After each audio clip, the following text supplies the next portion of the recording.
Bonjour à tous, aujourd'hui je vous propose de parler pendule un petit peu plus dans le détail. C'est parti! Un pendule, c'est un objet de divination qui permet de discuter avec les âmes. Il s'agit aussi bien des défunts que des guides qui veillent sur nous tous les jours. Avant toute chose et avant de commencer, il vous faut allumer des bougies. Une bougie blanche pour la purification et une bougie noire pour la protection. Malgré tout ce qu'on peut penser, les bougies noires ne sont pas utilisées que pour la magie négative, il s'agit avant tout d'une couleur de protection. Donc ce n'est pas parce que vous avez des bougies noires que vous faites forcément de mauvaises choses. Donc c'est important d'utiliser donc la bougie blanche et la bougie noire. Vous pouvez également rajouter une bougie bleue pour vous lier au divin si vous avez une divinité particulière par laquelle vous souhaitez être protégé. Peu importe la divinité, elle peut venir d'une religion dite classique, une des 3 grandes religions, ou du paganisme, peu importe. Mais la bougie bleue vous protégera toujours si vous êtes relié à un dieu. Si comme moi ce n'est pas le cas, la blanche et la noire sont largement suffisantes. Avant d'allumer une bougie, on place toujours une intention. Donc, je demande à ce que ma séance soit placée sous de bons augures et je demande à être protégée par la bougie noire. C'est parti! Comment choisir son pendule? D'une manière générale, il s'agit d'un ressenti. Vous allez être attiré par une forme, par une pierre ou par une forme sans pierre, selon ce que vous préférez. D'une manière générale, je conseille toujours aux débutants cette forme-ci, qui est plus lourde, qui est un petit peu plus lestée et qui permet tout simplement de trouver les meilleures sensations et qui fonctionnent en général très bien car ils sont plus équilibrés que d'autres. Pour autant, il existe des tas d'autres formes. Vous avez ceux-ci, hop, qui vont enfermer donc de la pierre, donc de la résine. Vous en avez d'autres qui vont représenter tous les chakras. Le choix de la pierre, si vous choisissez un pendule avec pierre, va dépendre dans un premier temps de votre ressenti. Vous allez simplement être attiré par une pierre. Et si vous avez un petit peu plus de connaissances en lithothérapie, vous allez ensuite choisir des pierres très particulières en fonction de votre interlocuteur. Par exemple, lorsque je parle avec mon guide personnel, j'utilise une pierre qui me parle, que j'apprécie, à savoir l'aventurine. Par contre, si demain je devais m'adresser au guide de quelqu'un d'autre, ou si je devais m'adresser à une entité ou à un défunt dont je ne suis pas sûre des bonnes intentions, je vais plutôt utiliser donc un pendule en obsidienne avec un œil céleste en plus celle-ci, qui est très réputé en protection, ou bien l'œil du tigre. Je ne sais pas si vous allez pouvoir le voir, hop, l'œil du tigre qui est une pierre qui est réputée donc pour sa protection et pour avoir ce petit plus de renvoyer à l'envoyeur, et ça c'est toujours sympathique. Quoi qu'il en soit, une fois que vous avez choisi votre pendule, il est nécessaire de bien le purifier. J'ai déjà fait des vidéos sur le sujet, je vous invite à aller les consulter. Pour mémoire, vous pouvez purifier un pendule à l'eau, mais également par fumigation à partir de sauge ou de Palo Santo, sachant que la sauge c'est toujours plus écolo.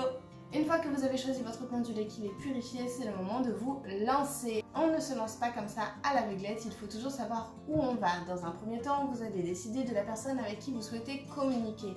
Personnellement, je vous conseillerais toujours de commencer par votre guide. C'est celui qui vous veut du bien et qui a priori ne devrait pas vous mentir. C'est déjà pas mal. Lorsqu'on veut communiquer avec son guide, ce que je vous conseille toujours, c'est d'avoir un pendule qui ne sert qu'à ça. Si vous découvrez par la suite que vous avez plusieurs guides, l'idéal pour moi, c'est d'avoir plusieurs pendules, un pour chacun. Ça évite de les confondre et ça permet de nouer une relation particulière avec chacun. Dans un premier temps, vous allez devoir établir le code. Donc le code, il s'agit en fait de savoir quel mouvement va faire le pendule pour nous dire oui et quel mouvement va faire le pendule pour nous dire non. Vous avez 2 options pour cela, ou bien c'est vous qui définissez le code. Le mien par exemple, c'est pour un oui, le pendule doit faire un cercle, et pour un non, il fait simplement le mouvement de balancier, dans le sens qui lui plaît d'ailleurs. Ou bien vous allez demander à votre interlocuteur de choisir le code. Donc en l'occurrence, vous allez mettre en place le pendule et demander à l'interlocuteur de dire oui ou de dire non. Il faudra le demander plusieurs fois pour être absolument sûr de ne pas se tromper. Quelle est la meilleure position pour utiliser un pendule? Parce que je vous vois venir, vous allez dire que si je me mets dans cette position, je peux bien bouger et altérer les réponses sans forcément que ça se voit à l'écran, et vous avez complètement raison.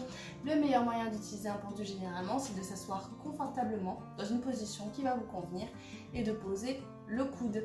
Moi j'aime bien le faire en tailleur en posant le coude sur mon genou, mais ça après c'est très personnel, ça dépend de vous. Ma position à moi, libre à vous de trouver la vôtre, c'est donc de poser le coude et de pincer la petite chaînette entre mes deux doigts, comme ça je vais simplement le faire reposer. Il est très important que la chaînette n'ait pas de nœud, tout simplement parce que sinon les énergies seraient nouées. Ça paraît logique? Première chose très importante, c'est toujours de demander à votre guide s'il est d'accord pour communiquer avec vous. J'extrapole un petit peu, puisque là, dans les premiers temps, vous êtes obligé de mettre en place le code, donc qu'il soit d'accord ou qu'il ne soit pas d'accord, a priori, vous le saurez s'il accepte ou pas de communiquer. Mais une fois que le code sera établi, ce sera toujours important de demander à votre guide s'il est d'accord ou pas pour parler avec vous. Et là, il vous répondra oui ou non. S'il dit non, et c'est tout à fait son droit, il faudra simplement l'accepter et patienter un petit peu. Il faut savoir que les guides passent régulièrement dans des phases de sommeil lorsque notre vie n'a pas forcément besoin d'être guidée ou orientée par eux. C'est souvent très frustrant parce que tout simplement les guides refusent de nous parler. Ça m'est arrivé il n'y a pas si longtemps, c'est parfois un petit peu difficile à vivre. Toutefois, ils reviennent toujours, faut pas vous inquiéter, ça dure rarement très longtemps.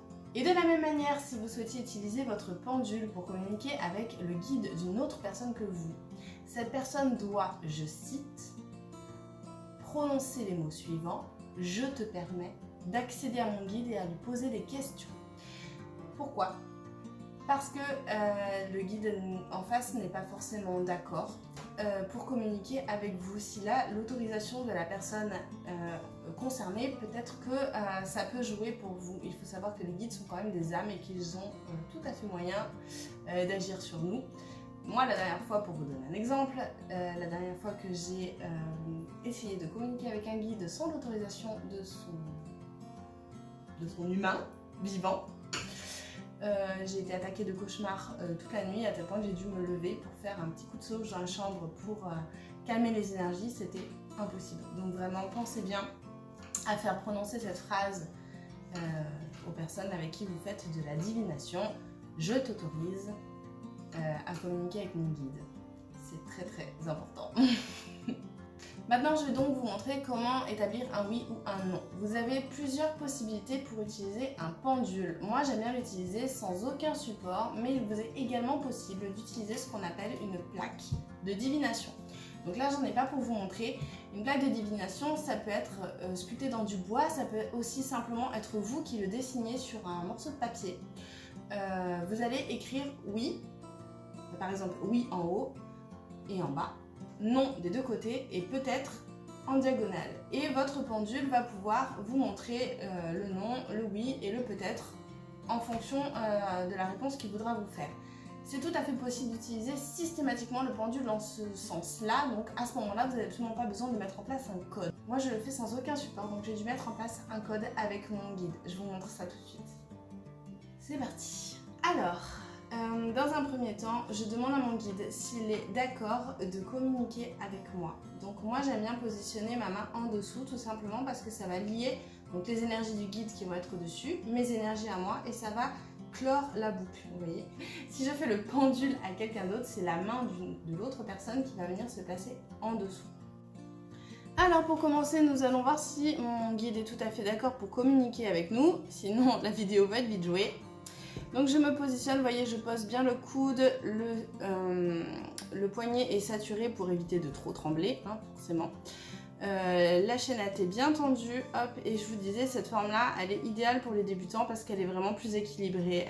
Il est un petit peu plus lourd et donc c'est vraiment plus intéressant pour les débutants. Donc on va l'arrêter, hop, et on va lui demander, mon guide, es-tu d'accord pour communiquer avec moi ici et maintenant ?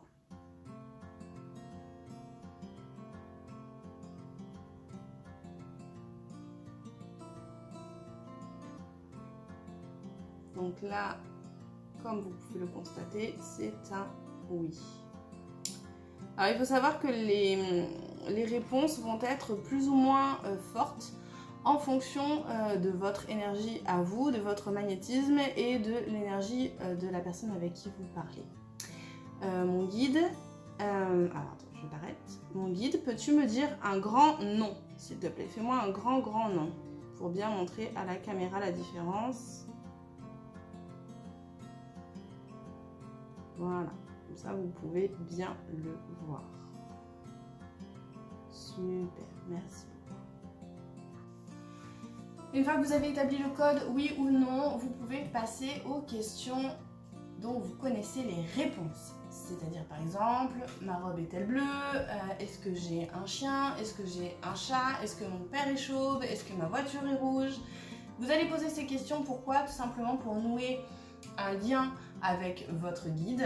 Vous allez pouvoir nouer un lien de confiance en particulier, vous assurer qu'il sait bien de quoi il parle. Vous pouvez poser des petites questions pièges, reformuler régulièrement. Ça permet déjà lui de l'entraîner, parce qu'il faut penser que si vous n'avez jamais fait de pendule, eh bien il n'en a jamais fait non plus. Et ensuite, ça permettra pour vous de prendre confiance et de vous préparer pour les questions dont vous ne connaissez pas les réponses. Et c'est là que les choses se compliquent. Lorsque vous posez une question dont vous ne connaissez pas la réponse, je vous invite à être très prudent sur votre formulation ainsi que sur la précision de votre question. Par exemple, je donne souvent cet exemple, si vous demandez combien vais-je avoir d'enfants? C'est une question qui est très difficile parce qu'il faut penser que le guide, par le biais du pendule, ne peut répondre que par oui ou par non. Combien vais-je avoir d'enfants? Il ne s'agit pas simplement de demander 1, 2 ou 3. La question est beaucoup plus subtile que ça. Combien vais-je avoir d'enfants? Peut-être que vous n'en mettrez jamais au monde, pour autant vous pouvez en avoir via l'adoption. Combien vais-je avoir d'enfants? Peut-être qu'il s'agit de combien vais-je porter d'enfants. À ce moment-là, est-ce qu'on compte ou est-ce qu'on ne compte pas les fausses couches et les avortements, par exemple? Combien vais-je avoir d'enfants? Est-ce que ça veut dire qu'ils vont tous naître vivants? Peut-être il peut y avoir un enfant mort-né. Tout ça, c'est des questions qui ne sont pas très sympathiques à poser, mais souvent, avec le recul, on se rend compte que quand on n'est pas assez précis, les guides ont beaucoup de mal à nous donner des réponses précises également. Du coup, vous allez vous retrouver avec des réponses qui peuvent varier, alors même que pour vous, la question est très claire. Donc, par exemple, combien vais-je avoir d'enfants? La question peut être combien vais-je porter d'enfants? Combien vais-je mettre au monde d'enfants vivants? Combien aurai-je d'enfants? Vais-je pouvoir porter des enfants? Tout ça, ce sont des questions qu'il faut poser. En fait, c'est rarement une seule question. Souvent, il faut vraiment bien étoffer le sujet et ne pas hésiter à reformuler pour être sûr de sa réponse. À la fin d'une séance de divination, qu'il s'agisse du pendule, des baguettes de divination, du tarot, de l'oracle ou même de la Ouija, car oui, nous parlerons de la Ouija, il faut toujours bien penser à remercier la personne à qui on s'est adressé, et d'autant plus s'il s'agit d'un guide. Quoi qu'il en soit, cette personne a eu la bienveillance et la gentillesse de venir passer du temps avec nous, de dépenser de l'énergie pour nous et de nous répondre. Donc c'est quand même la moindre des choses, on n'oublie pas d'être poli. L'idéal à la fin de chaque séance de divination, c'est de repurifier l'objet qu'on a utilisé. Alors, la purification, à mon sens, n'est pas toujours nécessaire si, comme je vous l'ai expliqué au début, vous avez un pendule pour chaque interlocuteur. À ce moment-là, il n'y a pas forcément besoin d'y revenir. Par contre, si vous avez un seul pendule qui va servir un petit peu pour tout, c'est vraiment important, par contre, de le purifier à la fin de chaque séance de divination. Principalement si vous faites le pendule avec des guides qui ne sont pas les vôtres, avec des défunts qui ne sont pas les vôtres, si vous vous amusez à faire de la divination dans des endroits un petit peu habités, avec des entités que vous ne connaissez pas, la purification c'est très important sur vous, sur le pendule, sur toutes vos affaires à ce moment-là, parce que des entités peuvent rester accrochées à vous et ce n'est clairement pas quelque chose que je vous souhaite. Je pense que j'ai fait le tour. Si vous avez d'autres questions, n'hésitez pas à les poser en commentaire. Vous pouvez me suivre sur TikTok, sur Instagram ainsi que sur YouTube. N'hésitez pas à vous abonner et à laisser des commentaires. Ciao ciao!